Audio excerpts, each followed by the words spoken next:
모두가 불가능하다고 말했던 일본의 철옹성. 여기에 균열을 낸 한 한국 기업에 대한 이야기를 좀 시작해보죠. 반도체 칩을 위한 특수한 집을 짓는 회사인데요. 이 회사가 어떻게 AI와 우주전쟁 시대에 핵심 플레이어로 떠오를 수 있었을까요? 오늘 저희는 RF 머트리얼즈의 비밀을 하나씩 파헤쳐보겠습니다. 시작이 아주 흥미롭네요.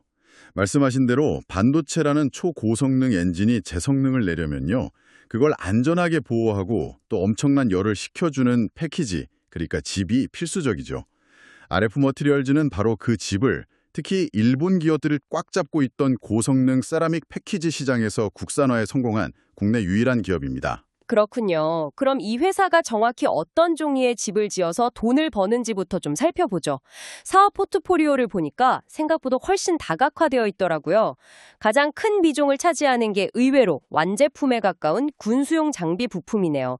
매출의 거의 절반, 49%나 돼요.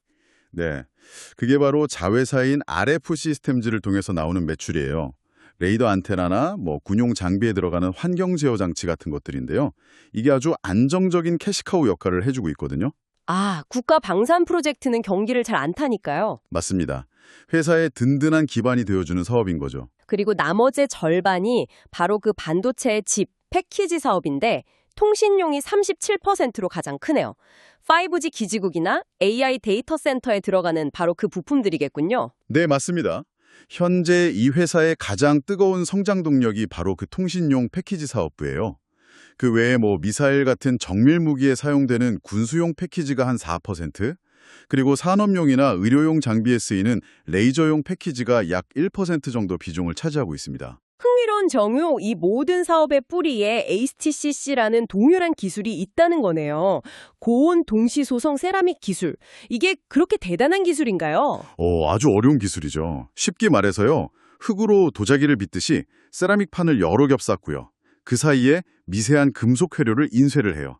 그리고 이걸 한 번에 아주 높은 온도에서 구워내는 겁니다. 근데 문제는 세라믹이랑 금속이 열에 팽창하는 정도가 다르잖아요. 그래서 조금만 조건이 안 맞아도 전부 뒤틀리거나 깨져버리는 거죠. 이 수요를 잡아서 양산까지 성공한 곳이 국내에서는 RF 머티리얼즈가 유일합니다. 그렇군요.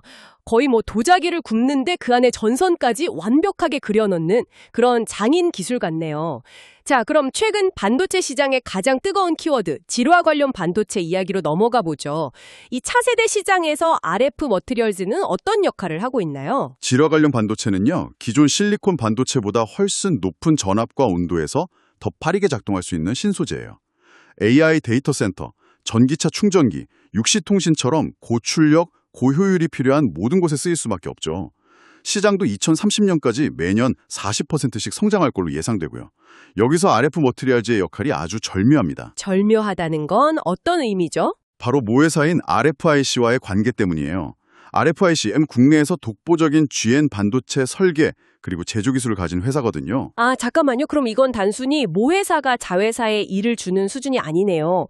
RFIC가 GN 반도체라는 엔진 시장을 개척하면 RF 머티리얼즈는 그 엔진 전용으로 맞춤 설계된 차체와 냉각 시스템을 독점 공급하는 구조잖아요. 네, 맞습니다. 이건 거의 운명 공동체이자 다른 경쟁사가 끼어들 틈이 없는 강력한 경제적 해자를 파놓은 셈인데요. 정확한 통찰입니다.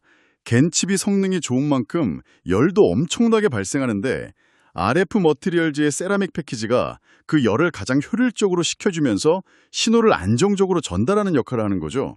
설계 단계부터 함께 개발하니까 시너지가 극대화될 수밖에 없는 구조고요. 개인 시장이 크면 클수록 RF 머티리얼즈의 패키지 수요는 따라서 늘어나는 완벽한 공생관계인 겁니다. 그러니까 국내 방산과 오지통신 시장을 기반으로 체력을 키운 다음 그 기술력으로 이제는 전혀 다른 차원의 시장, 말 그대로 하늘 너머 우주와 AI의 심장부로 진격하고 있다. 이런 말씀이시군요.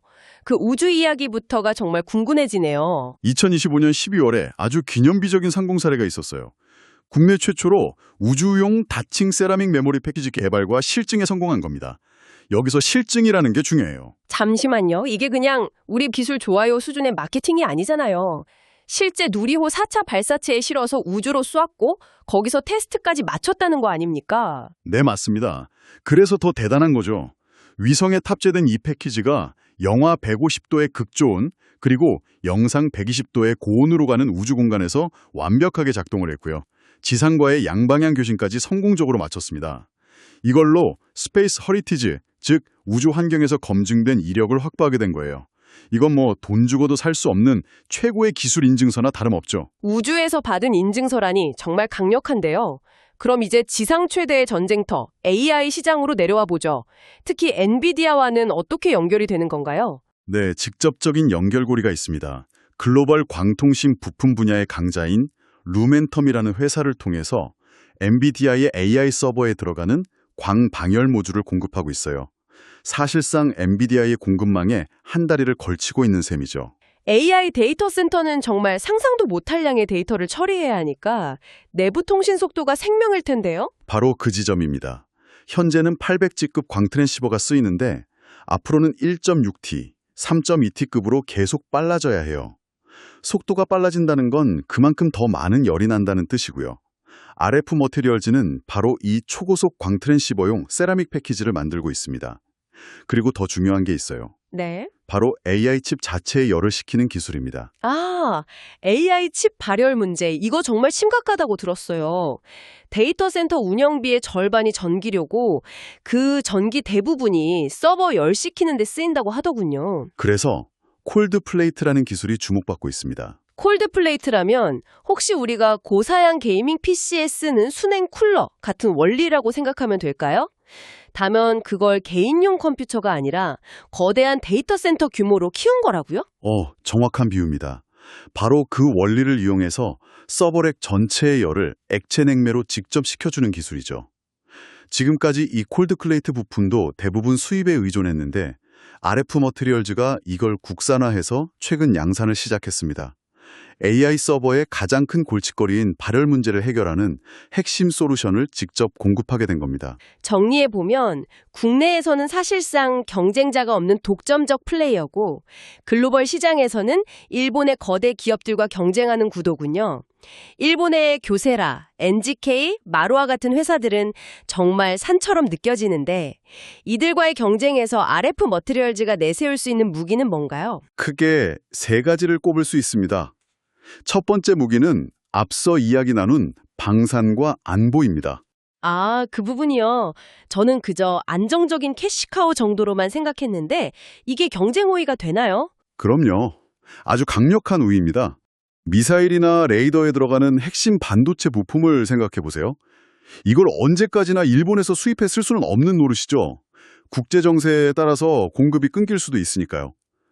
국내 방산 대기업 입장에서는 공급망 안정성을 위해서라도 RF 머티리얼즈의 부품을 쓸 수밖에 없는 구조적 이점이 생기는 겁니다. 그렇군요. 단순한 비즈니스가 아니라 국가 기술 안보와 직결된 문제라는 거네요. 두 번째 무기는 뭔가요? 독보적인 방열 기술입니다. 흔히 히트싱크라고 부르는 방열판 소재로 구리 텅스텐이라는 걸 쓰는데요. 이 금속 덩어리를 세라믹 패키지에 빈틈없이 완벽하게 붙이는 접합하는 기술이 세계 최고 수준이에요. 열이 많이 나는 고성능 반도체일수록 이 접합 기술의 사소한 차이가 반도체 전체의 성능과 수명을 좌우하게 됩니다. 마지막 세 번째는 일본 대기업들이 갖기 힘든 유연성이겠네요. 맞습니다. 맞춤형 설계와 속도죠. 교세라 같은 거대 기업들은 대량 생산에는 강하지만 고객사의 특수한 요구에 맞춰서 소량의 제품을 빠르게 설계하고 제작해주는 데는 약점이 있거든요. RF 머티리얼즈는 바로 그 틈새를 파고들어서 고객사 맞춤형 소량 다품종 생산과 빠른 피드백으로 경쟁력을 확보하고 있습니다. 들어보니 수요가 폭발할 수밖에 없는 조건들을 갖췄네요. AI, 우주, 방산, 당연히 공장을 더 지어야 할 텐데 생산 능력을 늘리기 위한 구체적인 계획이 있나요? 이 모든 걸 감당하려면 돈이 많이 필요할 텐데요. 2025년 하반기부터 아주 공격적인 증설에 나섰습니다. 총 150억 원 이상의 자금을 투입하는데 자금 조달 방식도 아주 전략적이에요. 우선 급증하는 AI 데이터 센터 수요에 대응하기 위해서 약 45억 원 규모의 자사주를 매각해서요. 그 돈으로 AI 서버용 광패키지 전용 라인을 증설하고 있습니다. 회사가 보유한 주식을 팔아서 미래 성장 동력에 투자하는 거군요. 방산 쪽은 어떻게 하나요? 방산 쪽은 자회사 RF 시스템즈를 코스닥에 상장시키면서 확보한 자금을 활용합니다. 공모자금 중에 98억 원 이상을 오산에 짓는 신규 공장시설 투자에 사용하고요. 주요 고객사인 방산 대기업들의 수주 물량 증가에 선제적으로 대비하는 거죠.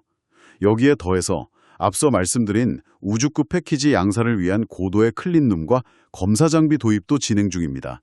단순히 공장 규모만 늘리는 게 아니라 AI, 방산, 우주라는 고부가치 제품을 위한 전용 라인을 각각 구축하는 거군요.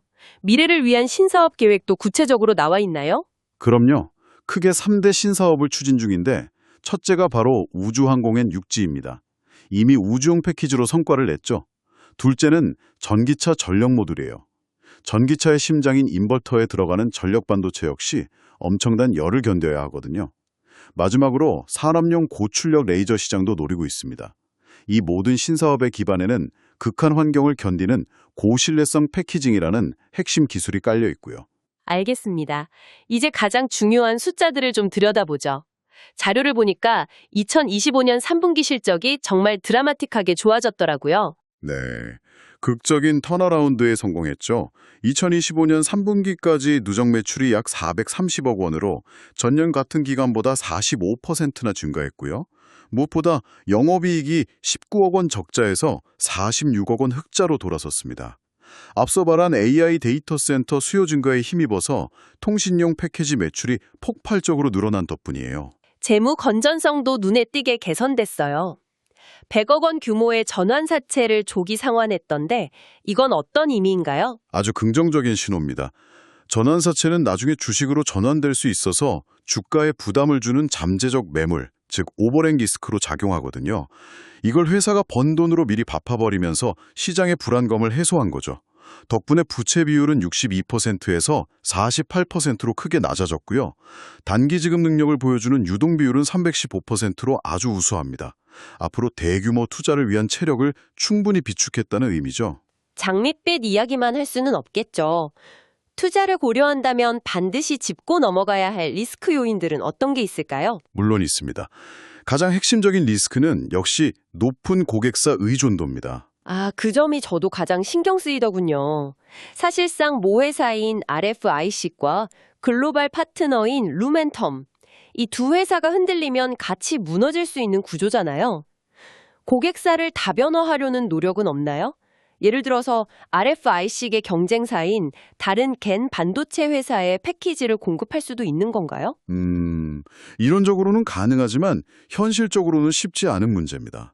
RFIC과의 수직 계열화가 워낙 강력한 시너지와 경쟁력의 원천이기 때문에 그 관계를 흔들면서까지 다른 고객사를 확보하기가 조심스러운 거죠. 루멘텀 역시 마찬가지고요.